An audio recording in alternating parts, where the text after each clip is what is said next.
కార్తీక మహాపురాణము 25వ రోజు పారాయణము ఏకోన వింశత అధ్యాయము.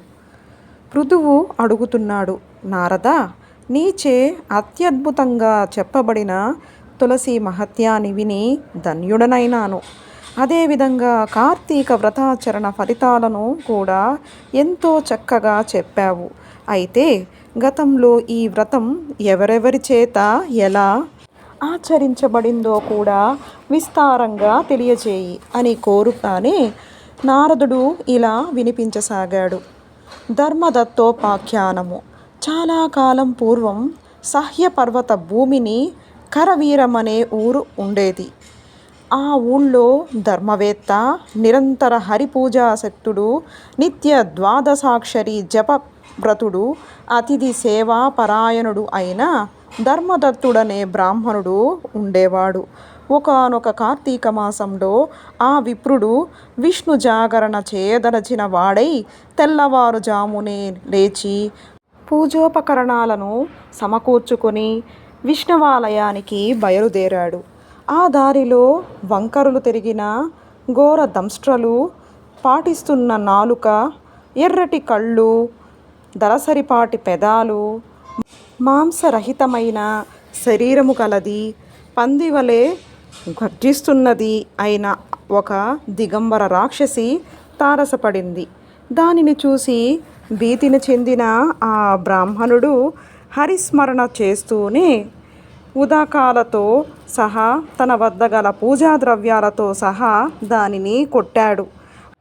హరిస్మరణతో తులసీభరితమైన జలతాడనం చేయడం వలన ఆ నీళ్లు సోకగానే దాని పాపాలన్నీ పటాపంచలైపోయాయి.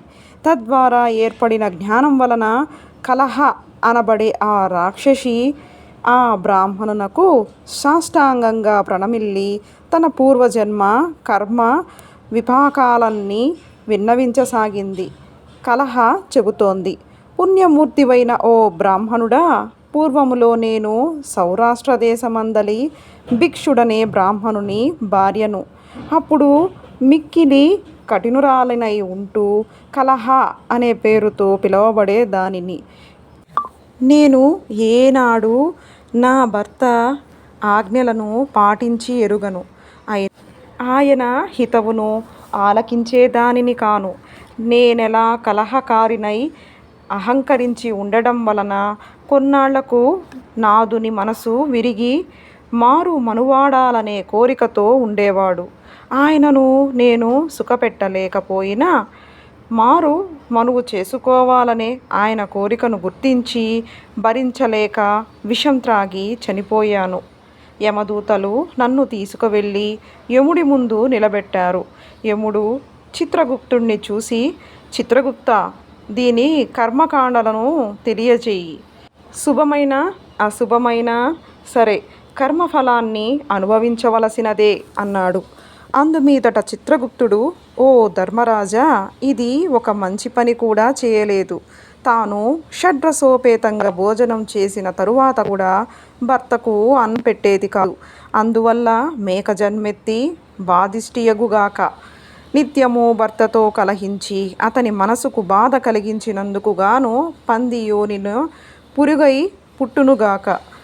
వండిన వంటను తానొక్కతే తినిన పాపానికి గాను పిల్లి యోనిన పుట్టి తన పిల్లలను తానే తినుగాక. భర్తృ ద్వేషిణి అయి ఆత్మహత్య చేసుకున్నందువలన అత్యంత నిందితమైన ప్రేత శరీరాన్ని పొందుగాక. ఇది ప్రేత రూపమును పొంది కొన్నాళ్ళు నిర్జన స్థానంలో ఉండి అనంతరం యోనిత్రయాన జన్మించి అప్పటికైనా సత్కార్యములు ఆచరించుగాక అని తీర్మానించాడు. అది మొదలుగా, ఓ ధర్మదత్త, నేను 500 సంవత్సరాల పాటు ఈ ప్రేత శరీరం ధరించి ఆకలి దప్పులతో అల్లాడుతూ అలనాటి నా పాపాలకై దుఃఖిస్తూ ఉన్నాను. అనంతరం కృష్ణా సరస్వతి సంగమ స్థానమైన దక్షిణ దేశానికి రాగా అక్కడి శివగణాలు నన్ను తొరిమి కొట్టగా ఇలా వచ్చాను. పరమపావనమైన తులసి జలాలతో నీవు తాడించడం వలన ఈ పాటి పూర్వస్మృతి కలిగింది. పుణ్య తేజస్వి అయిన నీ దర్శనం లభించింది.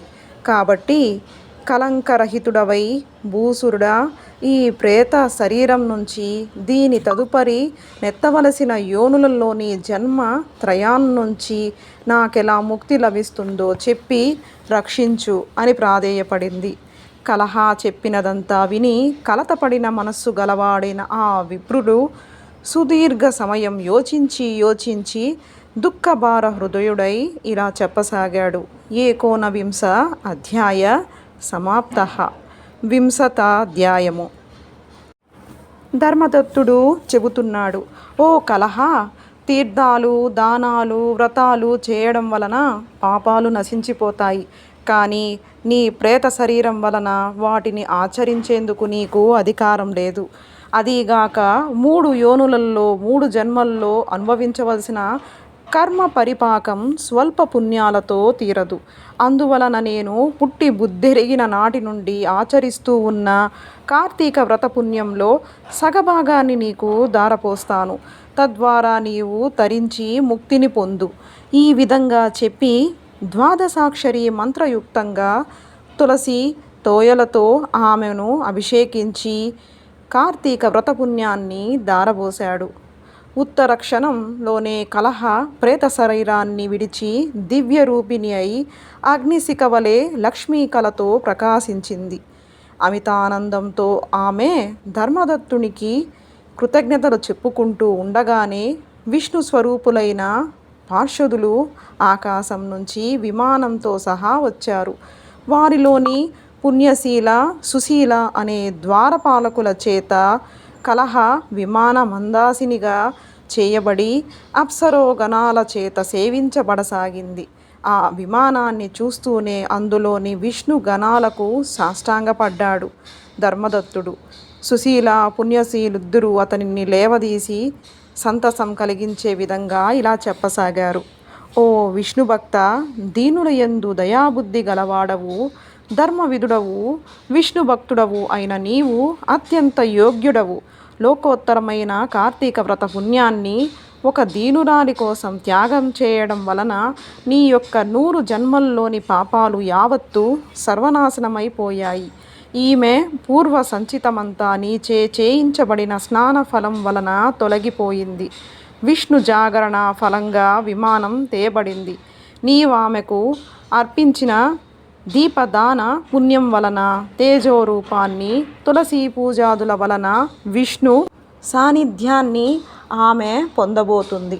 ఓ పవిత్ర చరిత్రాత్ముడా, మానవులకు మాధవ సేవ వలన కలుగని మనోవాంఛితమంటూ ఏదీ లేదు. విష్ణు ధ్యాన తత్పరుడవైన నీవు 2 భార్యలతోనూ కలిసి అనేక వేల సంవత్సరాల పాటు విష్ణు సాన్నిధ్యంలో వినోదించగలవు. ధర్మదత్తునికి విష్ణుదూతుల వరం. విష్ణుదూతలు చెబుతున్నారు, ఓ ధర్మదత్తుడా, వైకుంఠంలోని పుణ్య ఫలానుభవానంతరం తిరిగి భూలోకంలోని సూర్యవంశంలో దశరథుడు అనే మహారాజుగా పుడతావు. నీ భార్యలిద్దరూ ఆ జన్మలో కూడా నీకు భార్యలవుతారు. ఇప్పుడు నీచే పుణ్య అభిషిక్త అయిన ఈ కలహ నీకు ఆ జన్మలో 3వ భార్యగా పరిణమిస్తుంది. దివ్య కార్యార్థమై భూమిని అవతరించనున్న విష్ణువు ఆ పుట్టువులో నీ కుమారుడిగా జన్మిస్తాడు.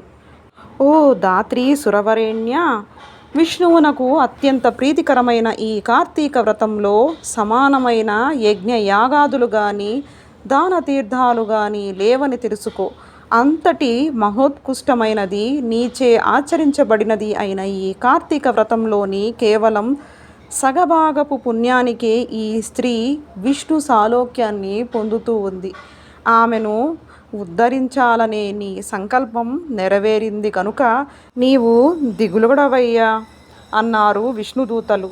ఏవం శ్రీ పద్మపురాణాంతర్గత కార్తీక మహత్యమందలి 19వ 20వ అధ్యాయములు 25వ రోజు పారాయణము సమాప్తం.